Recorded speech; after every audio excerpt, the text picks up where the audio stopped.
Hey gang, I'm in Rockford, Illinois today at the River Bluff Nursing Home, and I'm on a trail here in the woods, and we are just approaching the property line.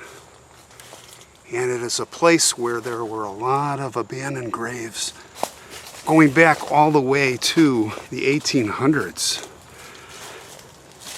I want to thank Joey Strobel, one of our viewers, for giving me the heads up. There was just a ceremony done here.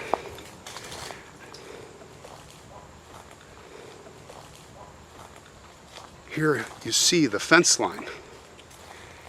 This is the property line. And this is where the graves start. Right here. These go all the way back to the 1800s, guys. And they're just listed as numbers. 600 to 700 people are here. And it was a Boy Scout who found them.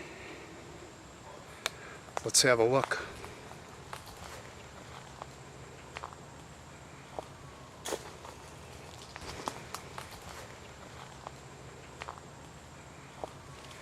At this quiet space, this burial ground was actually shattered by the roar of motorcycles, dirt bikes. The youths would come here bumping up and down these sunken graves, all in this field that you see right here. The graves were sunken because they were buried in cheap thin pine boxes at the time. And the earth just sunk down. The last body buried here was in the 1950s, and since then this area has been virtually untouched. And as I look down, I see numbers, many numbers. Who were they? This is number A3. And if you look over here, this is number A8. And they go right into the woods where we came. Who knows really how many? They say there's 600 or so, maybe 700 bodies here, but I would venture to guess there are more. And as I look out, I can see the impressions in the ground where the graves are. Well, they fixed this area up.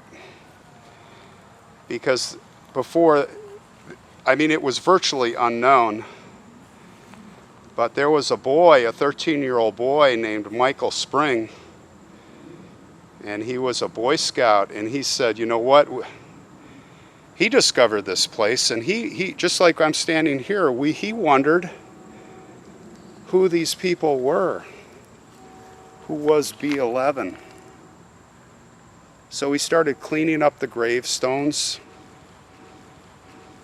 actually digging them, scraping them. Again, this was all tall weeds with dirt bike paths. You would never know.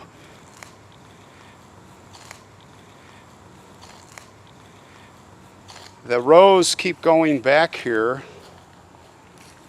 all the way into the woods. A, B, C, D, E, F, G. Well, Michael, the son of Mr. and Mrs. Ralph Spring, discovered this place. He was just here playing. He would play here. But when he discovered it, he said he wanted to do something. He wanted to look for an Eagle Scout service project, make it into that. He was in the 8th grade at the time at Bernadette School. And so he came here and he spent a lot of his free hours cleaning these headstones. He would also mow the grass,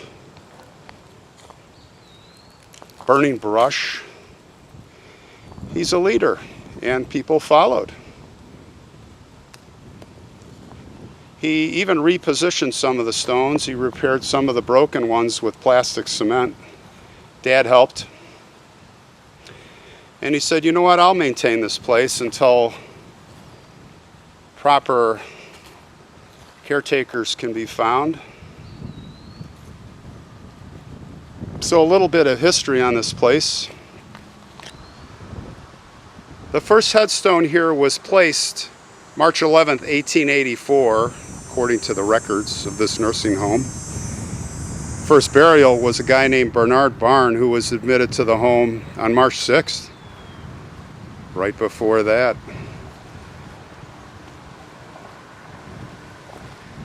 It is said that back in the days of the Depression, there were as many as 3 graves open at a given time, literally open to the ground. I mean, the bodies, they were really just put in these cheap pine boxes, and of course the pressure of the earth would just crush those over time, and the ground would sink. And of course, when you'll notice in burials,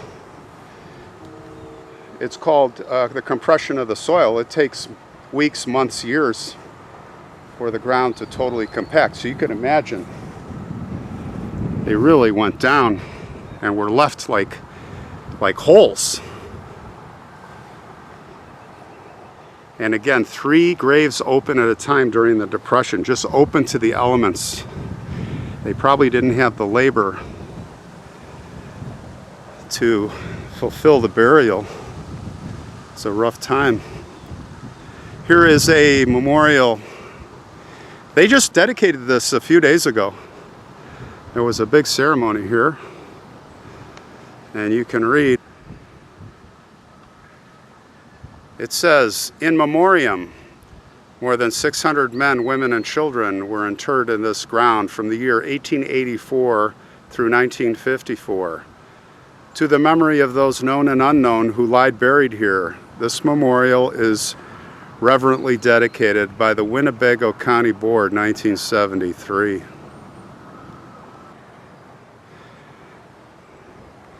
Sadly, though, although there is a roll, I'll put the link in the description box, of a lot of maybe or all of the names. I don't know if they're referenced by those numbers, but most of those graves are going to remain unidentified. And again, I ask and I wonder how many more people are here. You have to imagine. A lot of souls here. Hopefully they're resting in peace.